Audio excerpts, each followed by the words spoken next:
Et c'est au monde, c'est Mastermind et on se retrouve aujourd'hui pour un épisode de Lego Marvel Super Heroes 2. Aujourd'hui ce sera une présentation des personnages et ce sera les personnages du DLC des Gardiens de la Galaxie volume 2. Donc c'est parti, on commence tout de suite avec Ego. Voilà, donc Ego est maintenant dans ce jeu et comme vous voyez, il peut se transformer en planète, ce qui est relativement incroyable. Alors la planète ne peut pas voler, parce que chaque fois que j'appuie sur A juste après, ça se retransforme en personne normale. Voilà, là j'appuie sur A, voilà. La planète ne peut pas voler. Et Ego en personne peut faire des tirs à distance comme ça, voilà, qui sont assez stylés. Il peut voler, bien entendu, il peut voler, hein, avec un rayon bleu derrière, c'est incroyable. Et il n'a pas de rayon par contre, ça m'a déçu. C'est juste incroyable, il n'a pas de rayon. Quand je fais B, c'est justement se transformer en planète. Donc voilà. Et son slam, j'aime bien. Ah, ce slam, il est sympa, je trouve. Transformation et slam, parfait. c'est pas mal, c'est pas mal. On va juste lire la carte du personnage comme d'habitude. Voyons donc.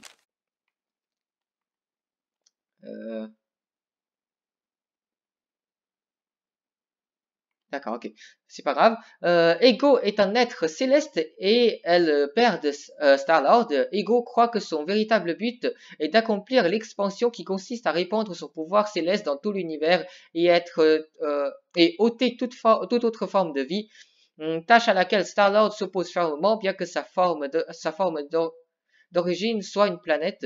Il peut aussi bien créer des avatars humanoïdes afin d'interagir avec d'autres êtres. Première apparition indisponible. Ok, d'accord, ça c'est la présentation pour Ego. Ensuite, on a Star-Lord Ravageur. Je crois que c'est un peu comme le Star-Lord classique, sauf que... ouais, il tire comme un Star-Lord classique en fait. Il a ça aussi, bien entendu. Son truc gravitationnel. Il peut voler. Il peut voler, et, comme d'habitude, quoi. Et il peut enlever son truc, voilà.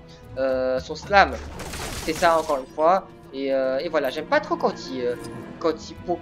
ils font ça pour les personnages de DLC, quoi. J'aimerais vraiment qu'ils créent des nouveaux personnages. Et c'est vraiment dommage. Mais c'est pas grave. Alors, ce qu'on va faire, oui, c'est lire la carte, bien entendu. Voyons donc. Peter Quill est le fruit de l'amour entre un céleste et une terrienne. Attiré par l'espace du fait de sa lignée, Quill devient pirate de l'espace et rejoignit le clan des ravageurs mercenaires de Yondu. Quill, qui se fait à présent appeler Star-Lord, a créé et dirige les Gardiens de la Galaxie, des combattants de la liberté voués à protéger l'univers. Première apparition indisponible. Donc voilà, c'est parfait, hein, c'est pas mal. Alors quand c'est indisponible, ça veut dire que c'est apparu dans un film, c'est pas apparu dans un comics. Donc voilà. Ensuite, nous avons d'autres personnages, bien entendu. Le premier étant, voyons donc, Rocket Raccoon Ravageur. Ok. Donc je crois que c'est comme le Rocket Raccoon classique, sauf qu'il peut voler. Il peut voler, et oui, il peut voler cette fois. Ensuite, il peut tirer comme ça. Il peut jeter des bombes, sûrement, ouais. Ouais, parfait, ça fait du dégât. Et il peut aussi envoyer un rayon électrique. Voilà. Ensuite, son slam. J'ai pas vu son slam.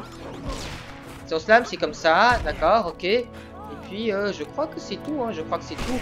Encore une fois, un personnage dupliqué des personnages du mode histoire. Donc ça, c'est pas vraiment génial. Mais c'est pas grave. Mais c'est pas grave, ça fait quand même un personnage en plus. Avec plus de design. Et en plus, il peut voler. Donc je vais dire, c'est bien. Hein, c'est bien. Voyons donc. Ouais, on peut voir comme ça, mais je préfère voir comme ça. Voilà. Profil de personnage. Le sujet 89P13 était un raton laveur capturé sur Terre par une race extraterrestre, puis amené sur la planète Halfworld. Après plusieurs années d'amélioration cybernétique et de modification génétique, il prit conscience de son état et se surnomma Rocket. Un individu rendu chaotiquement tordu et colérique de par son passé, Rocket est maintenant un mercenaire. Première apparition dans Incredible Hulk. Ok, sous le nom de Rocket Raccoon. Parfait. Mais donc c'est intéressant. Hein, c'est très intéressant. Voyons donc. Ouais, pas mal comme design, j'adore. Ensuite, nous avons Ego. Kraglin, je crois. Alors, j'ai regardé le film, mais je me rappelle plus du tout des personnages, mais je crois que c'est celui qui aide les autres là, à conduire le vaisseau, un truc comme ça. Je crois, si je me trompe pas, si ma mémoire est bonne. Alors, Lui, il peut tirer comme ça avec son pistolet. Il peut aussi frapper à l'épée, je crois. Voilà. Enfin, c'est pas vraiment une épée, mais c'est pas grave. Son slam, c'est avec l'épée. Il ne peut pas voler. Voilà. Et avec B, alors. Avec B, je crois qu'il peut faire ça. Voilà. Comme Yondu, en fait. Avec la flèche. Et puis, je crois qu'il peut aussi faire ça. Avec sa flèche. Parfait. Vous voyez, c'est très rapide. Très efficace. Comme arme à distance. Donc c'est vraiment pas mal. J'adore ce personnage. Et on va voir sa description. Ok. En tant que second chez les ravageurs de Yondu, Kraglin est férocement loyal envers son capitaine. Quand il a accidentellement déclenché une mutinerie de ravageurs contre Yondu, Kraglin a cherché à se racheter en aidant ces derniers et un Rocket Raccoon prisonnier à s'évader avant de leur prêter main forte dans le combat contre Ego. Donc oui, j'ai bien raison, c'est bien le personnage qui les aide vers la fin. Ok, c'est parfait.